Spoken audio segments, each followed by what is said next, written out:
leopard, who knows? But I just saw them, and this wasn't Triastumpus or elephanti, the termite moundus. This is hyena, spotted hyena. They're just up on the road ahead here.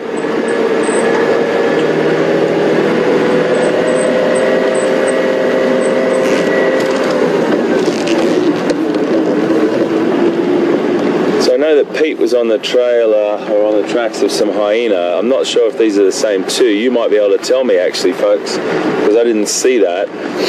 But if you think these are the same hyena, I'm just going to come up gently, because sometimes hyena can be incredibly relaxed and other times they can just shoot off into the bush. So I just want to go slowly. It looks like an adult and a youngster, or a juvenile, but I'm not getting a visual on these, because if they are a bit skittish, they'll just head off into the bush. But they can cover some ground. Try and get some angle for you here, Andrew, to see if we can see them.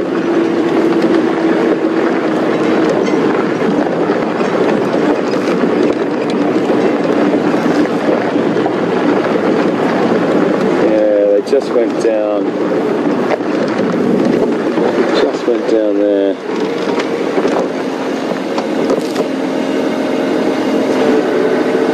It's one of those things, folks, they just disappear into the vegetation.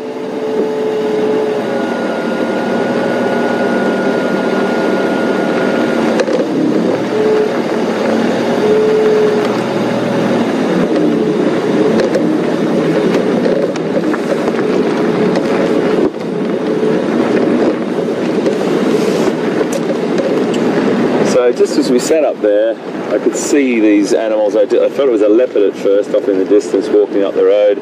I saw two of them. Well, it could have been a leopard and cub, but it was way off in the distance, and it was a hyena and an adult and a juvenile. And they've scooted back into the vegetation here. And once they do that, it's very, very difficult to follow them, particularly through this vegetation here.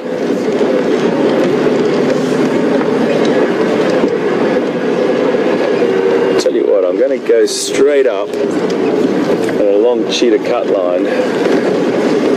Let's see what else is along here.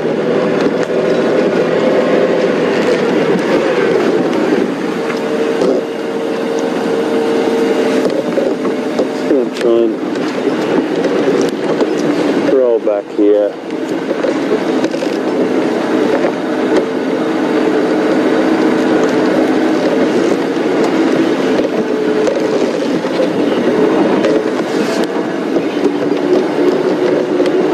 See where those tracks went into for the hyena.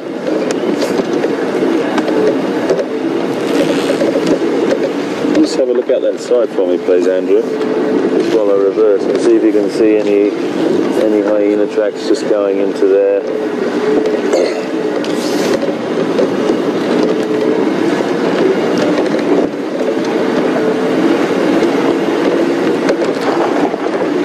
Doing, folks, I'm sorry, I'm reversing, so I don't have any wing mirrors on this vehicle, so it's a matter of watching where we go. And Andrew's just looking out the side of the vehicle for me to see where those hyena went in. I think they were the hyena that Peter was looking for. Somewhere around here. We'll just break a small branch off a tree here, just a small one. I'll just leave it on the road. I'm just going to hop out for a second, folks.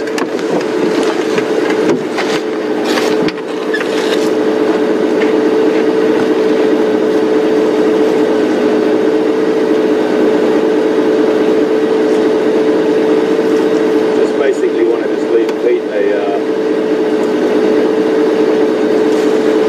little branch. If he does want to come back and he wants to try and find those or follow up on those, I'll just leave this just a little memento to say that's where they were.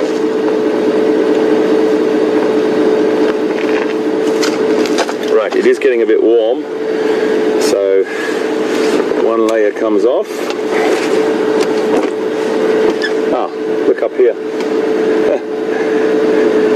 back out. Incredible. Just come back out. Just as I got out of the vehicle. Okay, let's go and have a little follow-up on these boys, or girls. Just as I got out of the vehicle to leave Pete a little memento, there they are again. So that's nice. Beautiful light on them as well. So they can do massive, massive journeys through the night looking for food. And don't think that hyenas are just scavengers, folks. I'm sure many of you know this. They're exceptional hunters as well. Very, very accomplished hunters.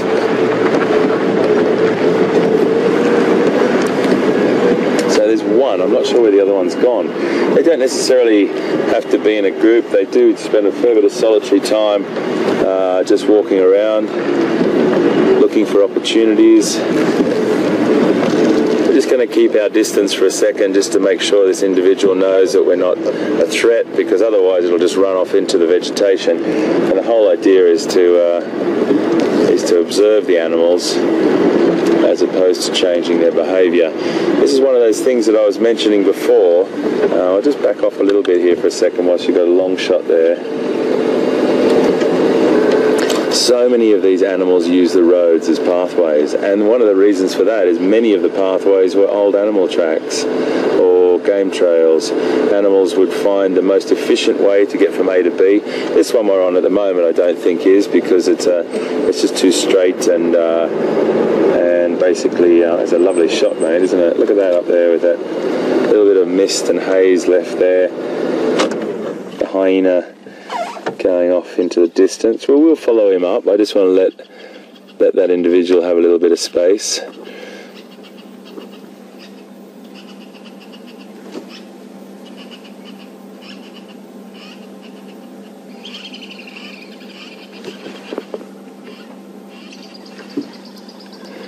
You can hear those birds sounding off there. It's just gone off to have a little look in there. A lot of birds sounding off here, giving alarm calls for a predator passing. Got a fantastic sense of smell, hyena. And also squirrels sounding off. There's a little squirrel just up there. These are squirrels. There's a couple of birds up further. Look at this little squirrel here, just at the top of this. So there's birds and squirrels going off all around at the moment, just from a little hyena. And that's a great sign, a great signal to us. The combination of the birds, the squirrels, to tell us that there's a predator around. They're sounding off for their own species, not to tell us. But it's a really great example here.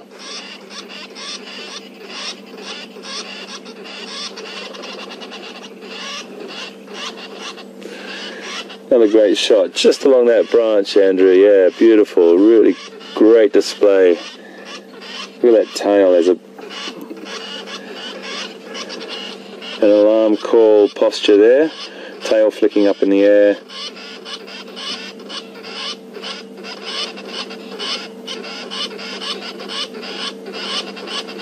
I've still got my eyeball on the hyena, folks, so very interesting.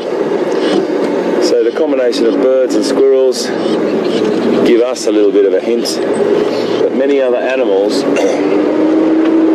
pick up on that as well. So there'd be, over a long period of time, antelope would know that is an alarm call as well. So they would prick their ears up as well. And it's all about that whole connection with the script of the bush.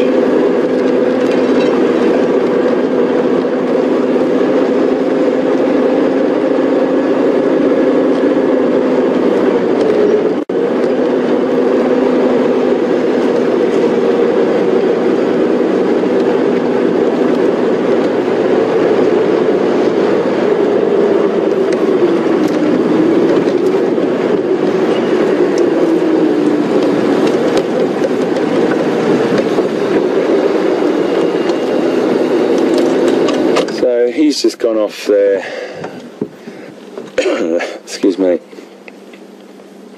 looking over his shoulder there at us to think, hey, you're not following me anymore.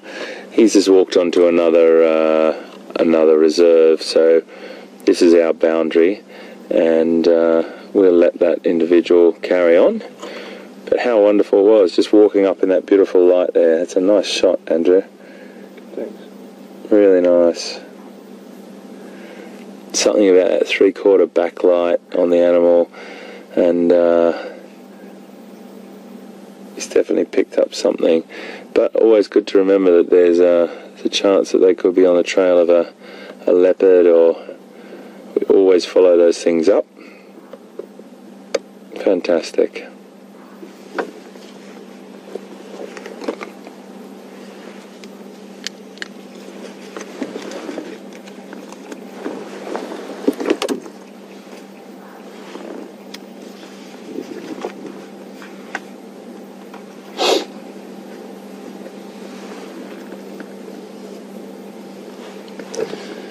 Off he goes into the distance, and they will just walk and walk and walk. They cover an amazing amount of ground, looking for opportunities, scavenging, hunting, and stealing other prey, other kills from animals, as we've seen many, many times with leopards. It's at the end of a film, isn't it? Walking off into the sunset like that. Nice.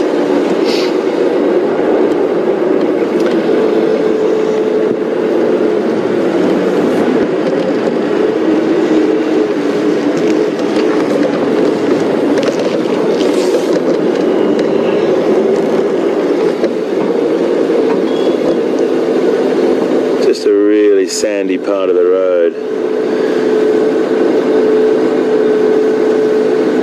Lots of tracks around here.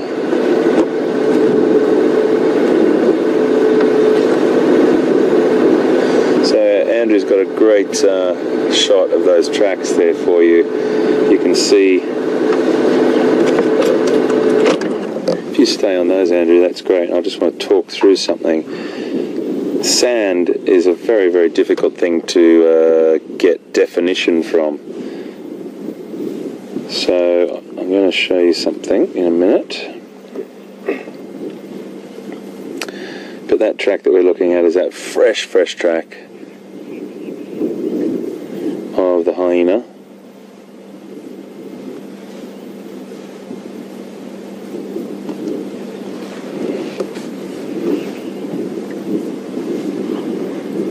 And I'm going to show you in a minute. I'll just